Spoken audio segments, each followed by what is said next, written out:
time to draft another Theros pack to look at. Titan of Eternal Fire is a rare. That's okay, but actually not that great, I think. It's kind of tough to make it work or make it really excellent. Battlewise Hoplite, one of the best uncommons to have, although it is double-colored blue-white mana for your heroic card. Keepsake Gorgon is a card that has gone up quite a lot in my evaluation. Being able to kill almost any creature your opponent has and still have a pretty nice Death Touch creature is definitely huge. And Vanquish the Foul is just okay, I think. I like the cheaper cards more than something like that. Keepsake Gorgon keeps us open towards being black, whereas Battlewise Hoplite commits us more to being double-colored. I'm going to go with the black uncommon. I think it's better than Titan of Eternal Fire, and a little less committing than the Hoplite, so let's see where that leads us. Next up we have Turmaret, so we could pick that up to go with our black first pick, or just snatch up Lash of the Whip as a removal spell. Let's see what the other colors have to offer. Crackling Triton, Nylea's Disciple, Observant Alseid. Yeah, these are all right, but not too exciting. The big question is how good Turmaret really is, and I don't think it is super exciting, to be honest. Sacrificing your own creatures, damage doesn't stack anymore. Getting Turmaret back, it's fancy, but I don't think it wins games on its own. So I'm going to go with the conservative black pick here because I think it's the strongest card out of the ones that are available here. I know that removal has gotten kind of a bad reputation, and it's the second 5-drop I'm picking up, but I'm not going to switch into another color just for something like an Nylea's Disciple. Okay, so if you want to take a black card, there's certainly Baleful Eidolon available here. People have picked two commons out of this pack, so it's possible they took other cards, because Baleful Eidolon is actually quite good. There's still Chronicler of Heroes and Anthausa, Cetacean Hero, in the pack. I'm not the biggest fan of the Chronicler, I think it's only alright.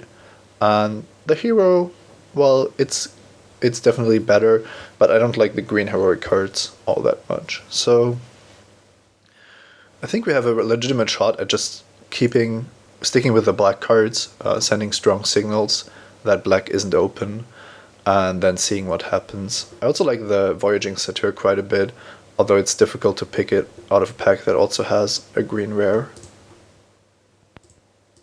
Okay, so now things get interesting because there isn't a good black card to pick up. There's Scorchmark and there's Sentry of the Underworld. Whereas Sentry definitely is a nice card, but it does cost 5 and it has white in its mana cost also. If you want to look at green, there's Reverend Hunter, which doesn't work well with what we have so far, and Karametra's Acolyte, which is alright because it's always going to be decent even if you are playing a 2-color deck.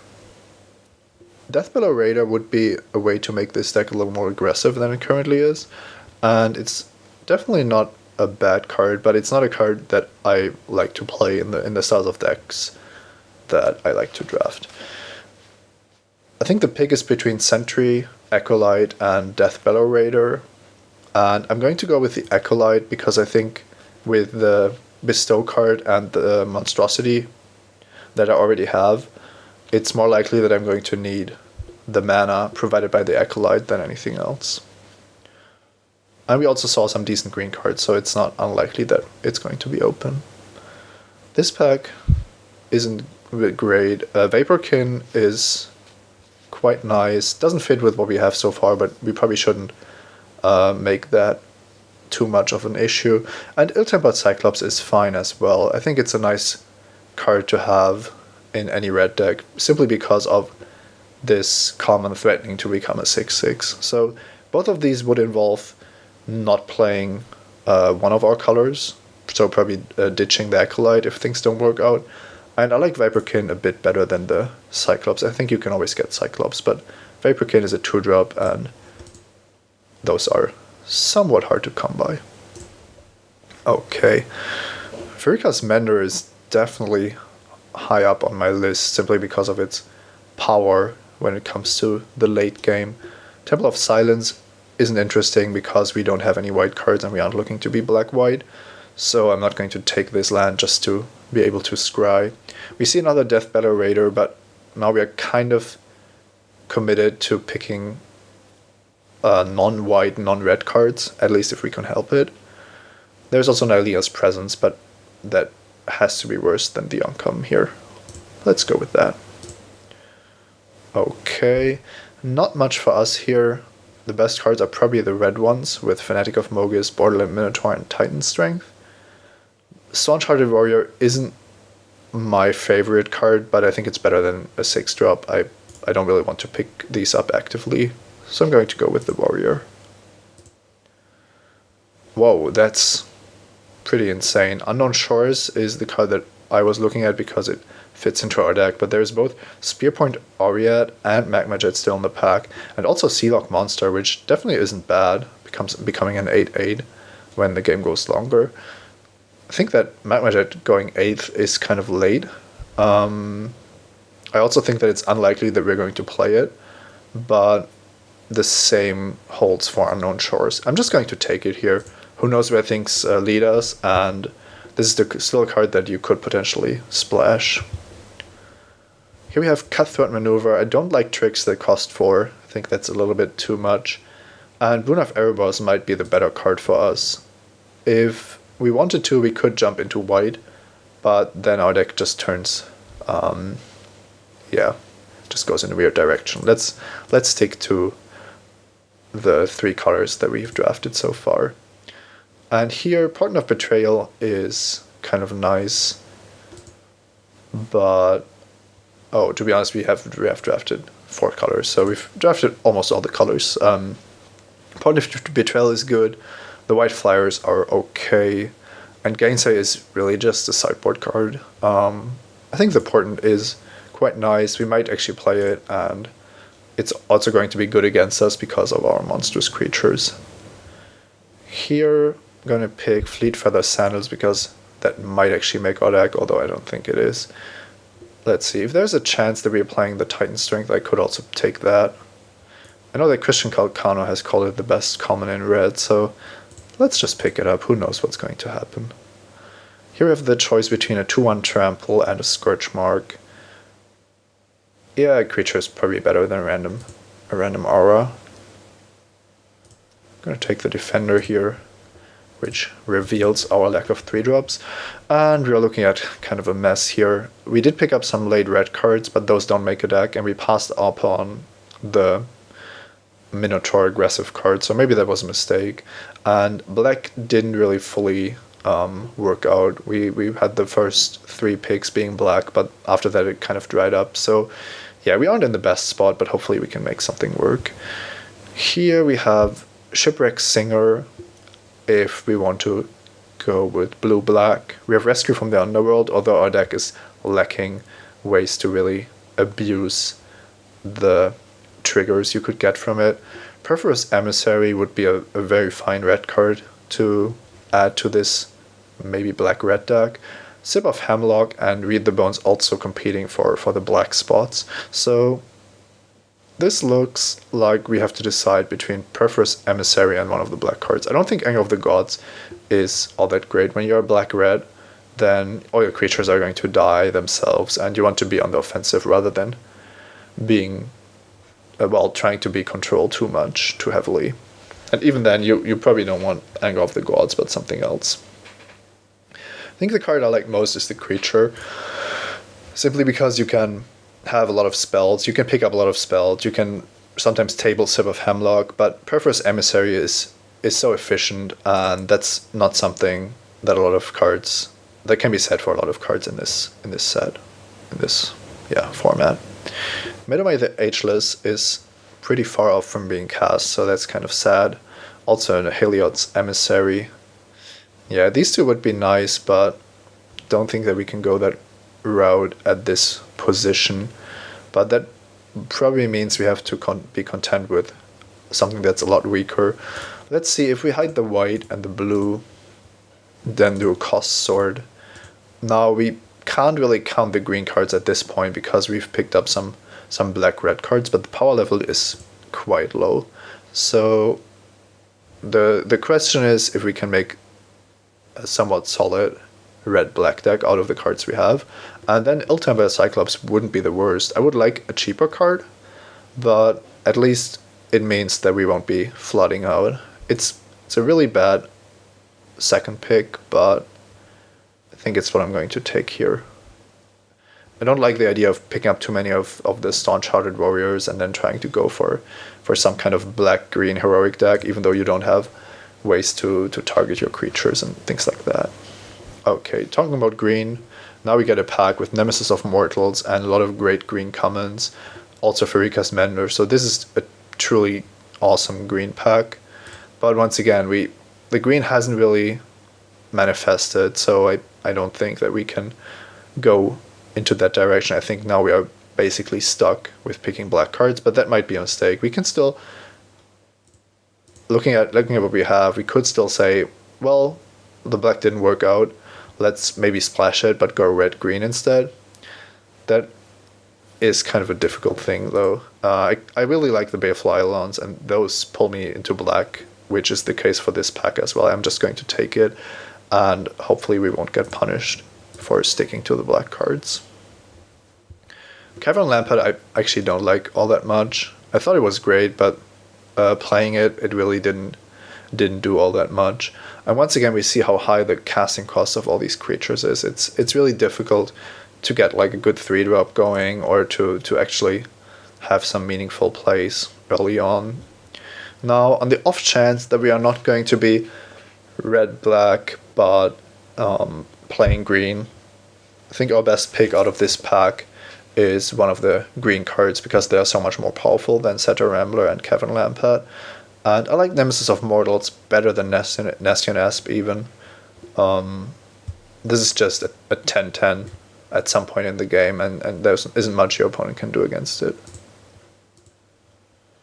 Okay, Battlewise Hoplite, Vanquish the Foul, and Dauntless Onslaught sadly aren't cards that we are going to be able to pick, and not the biggest fan of the Centaur here. We could pick up Nylea's Presence. If we want to play green, then this is going to help us cast our off-color spells, and in that sense it should be better than Unknown Shores. The Unknown Shores is better if we end up splashing green, which is really unlikely because green doesn't really lend itself to being splashed, so I'm going to pick Nylea's Presence. This is a nice pickup here. Erebos Emissary is really good, and we wanted to play black anyway. We did get some blacks, did get a little bit of black signals, so yeah, that's actually a great pickup. Now, at some point it's going to be decision time. Let's do a color sort again. I've warmed up to the idea of playing green, but the red cards we have aren't to be dismissed easily. We have the Emissary, the Magma Jet, a little bit of Tricks, a little bit of Bestow. So if we want to keep red, then another Titan Strength might be the card to pick up. And if we are looking to be more heavily green, splashing the red, then we could definitely go with a second Nylea's Presence. I'm going to be conservative and pick this simply because if our deck ends up a little bit wonky, then at least I want my mana to be good, which is more likely to happen when I have the Presence. So maybe we can build a crazy late game deck that's base black-green and then splashing some red cards, a little more than usual, simply because of the power of Nylea's Presence. Disciple of Phoenix is okay, but I'm actually going to go with Guardians of Meletis. I'm scared about my lack of 3-drops, so I'm going to pick up the 06 Defenders.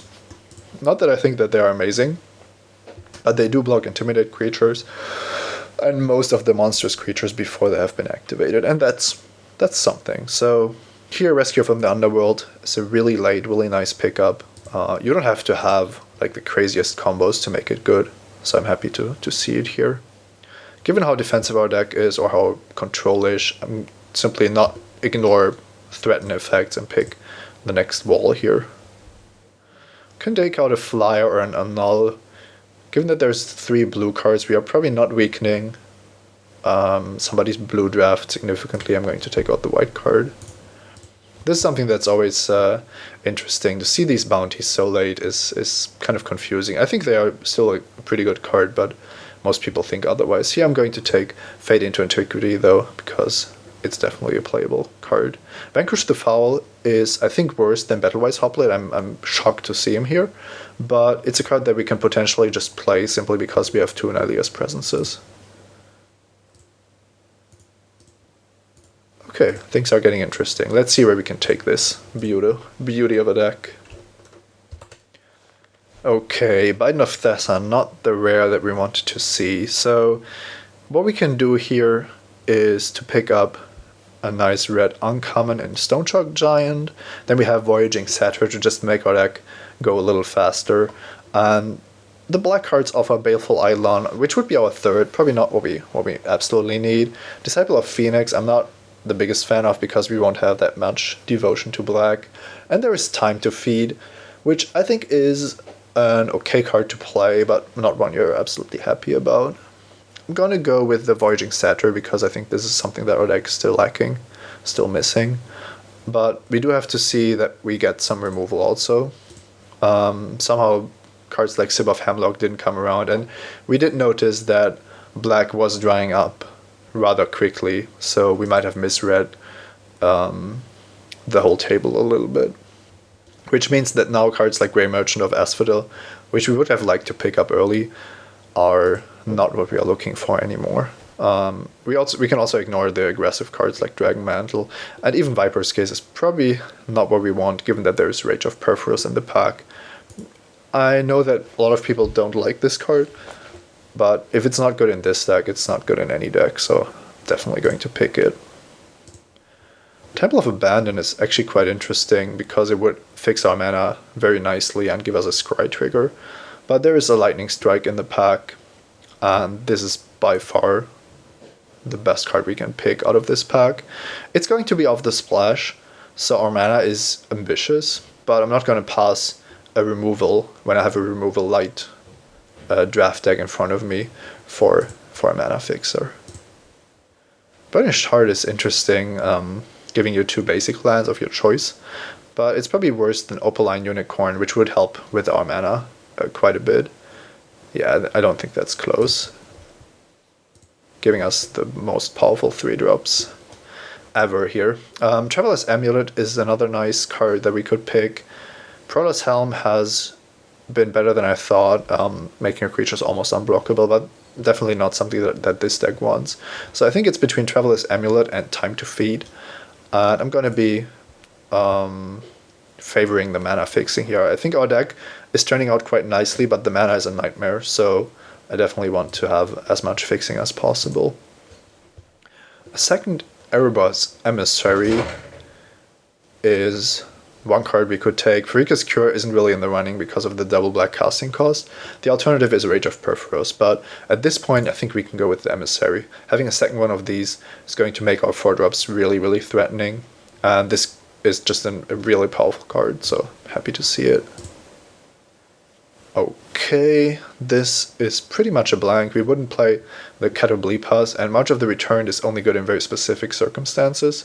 We should probably take this for some kind of control matchup, but I can't really see myself main decking this, except for the fact that Erebos Emissary is kind of nice with the March of the Returned. You can basically give it +4/+4, or if you only have one creature in your graveyard, you're going to discard another one and then get both of them back, something like that.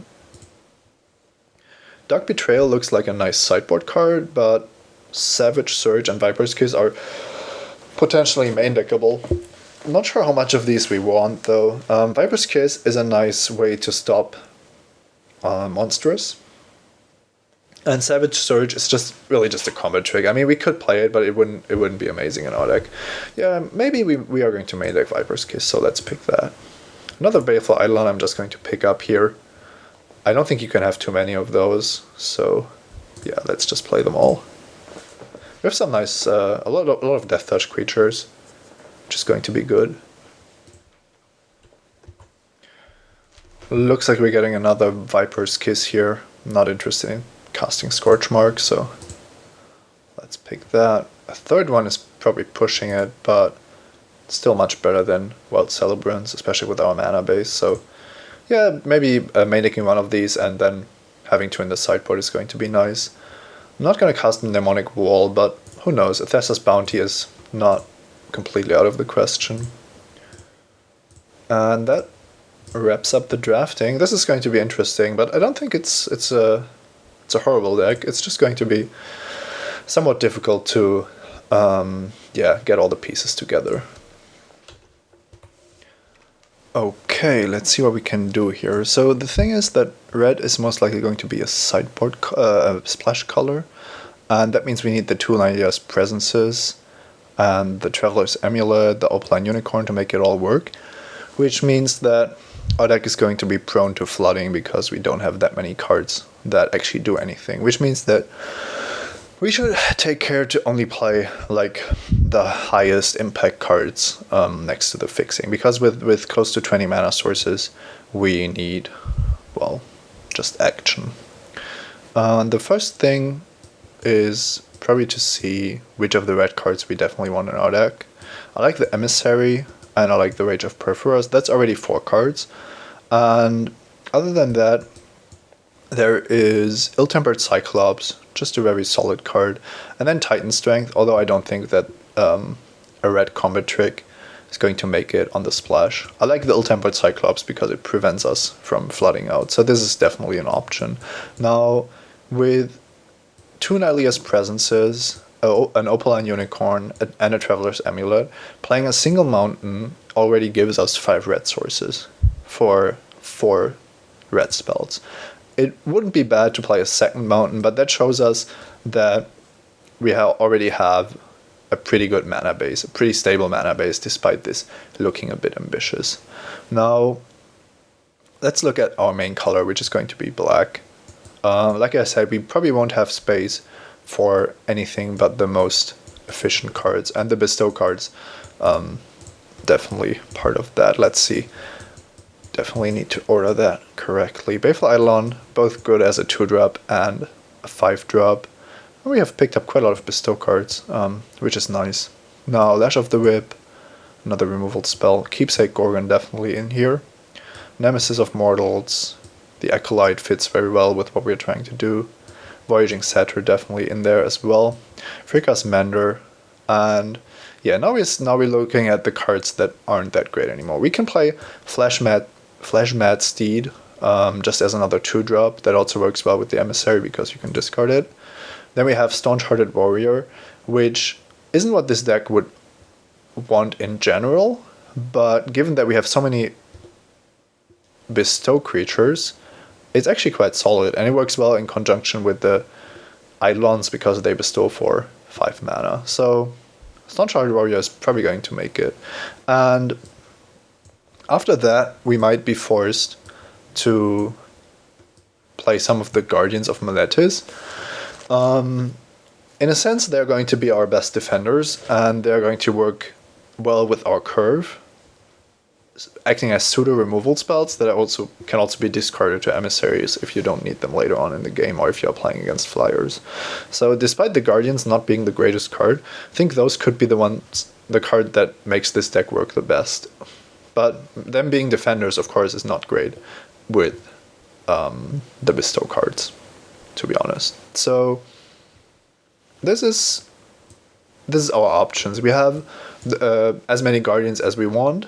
We have some more conditional spells: Fade into Antiquity, March of the Returned, Rescue from the Underworld, Boon of Erebos, and 3 Viper's Kisses, which we could all find arguments for. Like I said, March of the Returned is good with the Erebos, Emissary. Rescue from the Underworld can be really, really good with a card like Farika's Mender, but can also be quite kind of bad. I don't really like how it looks in this kind of deck. So yeah, even though I'm a big fan of Rescue, I don't think this is the right deck for it.